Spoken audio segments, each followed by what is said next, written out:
This two-system concept absolutely blew my mind when I first heard about it and completely changed how I think about team effectiveness. So in this video, I'm going to run through it and hopefully it will be as helpful to you as it was to me. Hi, I'm Parsons and I have over 10 years experience helping teams like yours reduce time waste and uncertainty. So the concept that I'm so excited to talk about is the complicated versus complex systems idea. Now, I first heard about this in the book Team of Teams by General Stanley McChrystal, if you want to go and check that out. But put simply, a complicated system is one where all of the variables and how they interact with each other are known. So a combustion engine is a great example of a complicated system. It's got a lot going on for it, a combustion engine, but it's entirely possible to define all of the parts, what they do and how they interact with each other. And how a complicated system will behave under certain conditions is reproducible. So to say that in a different way, if you control the conditions in a certain way one time and then you do it again, you can be fairly sure that the system will behave the same way the next time. So to say that in a different way, yet again, if you keep the inputs exactly the same and you control all of the variables in the exact same way, which admittedly is really hard in real life and in real practice, but assuming that you can do that, then you will be able to predict that the output will stay exactly the same as well. A complex system, on the other hand, is where the interactions between parts of the system cannot be reliably mapped or the inputs have unpredictable outputs. So in his book, McChrystal says, in a complex system with dense interconnections, one would need an impossible resolution of data in order to make reliable medium to long run predictions. There are causes for the events in a complex system, but there are so many causes and so many events linked to one another through so many direct and indirect paths that the outcome is practically unpredictable, even if it is theoretically deterministic.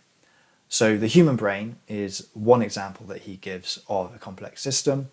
And another example, which I want to put forward, is that an organization, especially as it grows in size, is also a complex system. However, with that said, while I would say that an organization as a whole is a complex system, I would also put forward that it is a series of subsystems, some of which are complex and some of which are complicated. And this is where I found it useful in my thinking about team productivity. So as an example, while you're documenting processes and activities, or at least while I have been doing this, I found it useful to consider whether I'm dealing with a complicated or a complex system.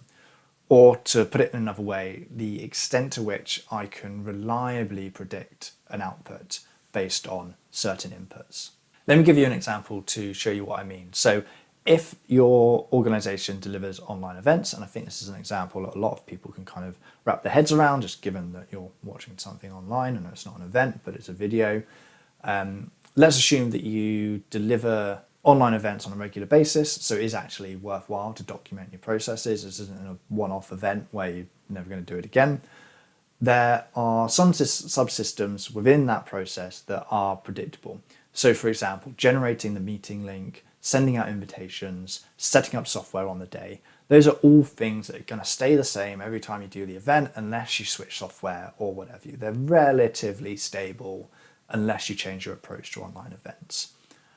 And because of that, you can write these down into step-by-step guides or standard operating procedures. However, there are some elements of running online events that aren't predictable. So for example, or relatively predictable, but they will have different outputs. So how you choose a speaker that will resonate with your audience is something where you aren't going to get the same outcome every time. You're going to have different speakers.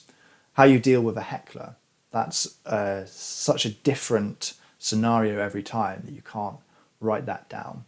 How you introduce a speaker in a way that will excite your attendees.